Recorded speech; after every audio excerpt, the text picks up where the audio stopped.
好咁咧，我今日想講嘅話題咧就係點解你舉唔重？咁好多學生嚟嘅時候啦，跟住就譬如佢係重大概70公斤左右嘅，咁跟住佢話佢自己咧玩健身咧都已經玩咗差唔多1-2年啦。咁佢過嚟揾我咧，最主要咧都係執翻啲姿勢啊，咁樣想個進度再快啲。咁通常佢嚟到咧，佢 train 咗，譬如係頭嗰1-2個禮拜之後啦，跟住佢就會問我點解我仲係做咁輕嘅咧？點解我仲係舉唔重嘅咧？我由呢個一開始做 gym 去到而家都可能係增加多咗，譬如5公斤咁樣樣。究竟點解舉極都唔重咧？首先第一樣嘢嘅問題就係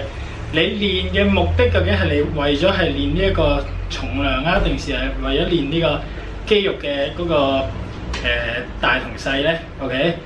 有陣時咧你跟住呢一個嘅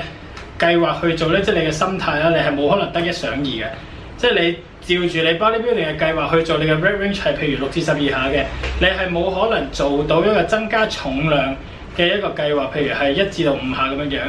得唔係唔得，不過時間一定係攤長好耐嘅。OK， 即係話你可能係好似我頭先嘅學生咁，你做譬如1-2年，你先會增加到譬如5至10 kg 嘅譬如 bench press 啊、squat 或者 deadlift 咁樣樣。咁但係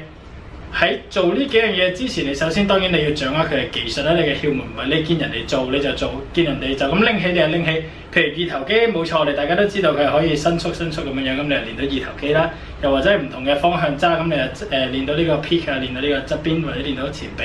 咁但係如果當你練去 deadlift、squat 同埋 bench press 嘅時候，呢一啲關乎到差唔多成100幾200嚿甚至更多嘅肌肉嘅時候，你有乜嘢可能可以做下，你會自己無師自通咧 ？OK， 你冇做翻咁多嘅 research， 冇試過咁多嘅實驗，再加埋人哋嘅指導，你係基本上冇可能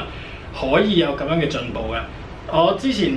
即係另外一位學生啦，佢嚟咗做差唔多係半年嘅時間啦。OK， 跟住佢開始玩，即係一開始當然嚟，大部分人都嚟玩bodybuilding 啦，即係話我想大隻啲啊，或者我想乾身啲啊，或者都冇問題。跟住練下，跟住佢就覺得點解人係舉得咁輕嘅咧？跟住佢當然啦，有睇我 YouTube 先知道我係做 personal training 嘅，咁啊，所以咧佢就話：不如 Jackie， 我哋練下其他啦。反正我做 bodybuilding 嘅動作我都已經差唔多係識晒啦，或者佢都已經掌握到噶啦。但係唯獨係嗰3樣嘢 squat、bench press 同埋 deadlift， 點解落到去都仲係咁輕嘅咧？嗱，講真嗰句，你喺個大場度做 gym， 你身形咧基本上個個都差唔多，大隻嗰啲咧都係咁大隻。你永遠你如果你而家細隻你而家都係咁細隻嘅。咁所以當你分別於大隻同細隻，人哋一望呢堆係大隻，呢堆係細隻，嗰個分別係在於你舉得重定成係輕嘅啫。咁當然我唔係話鼓吹你係越舉得重就越有型啦。咁但係如果當你有一個咁上下嘅重量嘅時候，你見啲大隻都舉得重嘅，點解見到啲瘦水會舉得輕啲咧 ？OK， 因為佢哋係有翻咁上下嘅肌肉量，同埋佢哋係有一個計劃，就係幾時去增加練習呢個重量，幾時係去玩呢一個 bodybuilding， 就唔係好似話一開始玩bodybuilding 咁，你乜嘢都唔識嘅時候咧，頭嗰可能嘥咗3-4年，你都仲仍然係玩緊嗰個重量咧，咁你想進步極都有限啦。咁當然你講翻頭先個學生啦，咁佢頭先就話咁不如我就玩呢個 powerlifting 啦，咁就即係唔係話係要參加比賽性，但係佢唔想再舉呢個咁輕嘅重量，因為佢已經 struggle 咗。譬如佢舉唔到一餅嘅，即係你譬如做臥推做 bench press， 成日都係一餅塞咗喺度，講真一句，你點樣都會有啲沮喪嘅。咁所以當佢話開始想玩 powerlifting，OK 冇問題。咁 bodybuilding 嘅嘢你自己另外做 ，powerlifting 嘅嘢你就上堂同我做，因為 program 嘅嘢講真一句，我嘅經驗係一定俾你到嘅。我 study 過嘅 program 每100都有幾十個，咁但係你基本上你啱啱入嚟呢個力量訓練嘅 industry 嗰度，你係冇可能知道入邊嘅精髓同埋你嘅計劃係應該點樣 set 㗎嘛？點樣先啱你嘅？唯一係你知道就係我喺側邊睇住你嘅動作點樣督你，同埋你個 program 係點樣 set， 我就話俾你聽。咁跟住咧，佢就同我一齊練啦。咁啊，佢練咗唔係同我一齊練，佢自己練，我喺隔離睇。咁佢上堂練，咁就練咗大概係我諗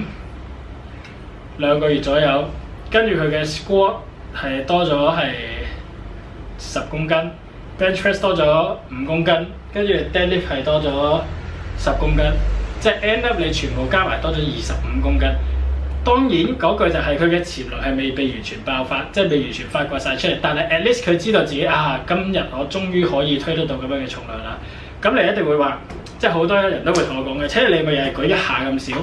冇錯，如果我舉一下80公斤嘅時候，譬如我嘅 maximum 我就係舉80公斤，我冇可能舉唔到5至到8下嘅60公斤，就一定冇可能嘅。咁但係相對地，當你最重只可以做到做60公斤嘅時候，你淨係做到幾下，你都已經嗌晒救命嘅時候，我仲可以知道我可以升埋上去。譬如你做3下60公斤，我可以起碼做到70公斤3下，或者75公斤3下。OK， 咁所以當你嘅 one rep max 係舉到咁重嘅時候，你係冇可能舉唔到一個輕啲嘅重量而去舉多次數嘅。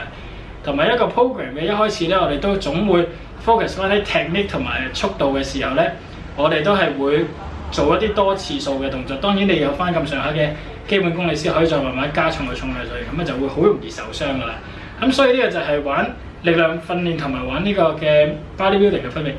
如果你真係玩厭咗嘅，咁你就可以嘗試下做一啲力量嘅訓練 ，OK？ 因為嚟到講真一句，而家出邊咁多地方，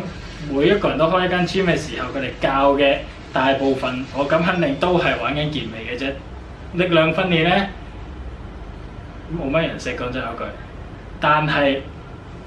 當然呢樣嘢唔係話強迫性嘅。如果悶嘅時候，我覺得你都係需要轉一轉，順便俾啲肌肉一啲新嘅刺激，就唔好話永遠都係做緊同一樣嘢。點解成日有平台期，同埋點解成日問自己舉得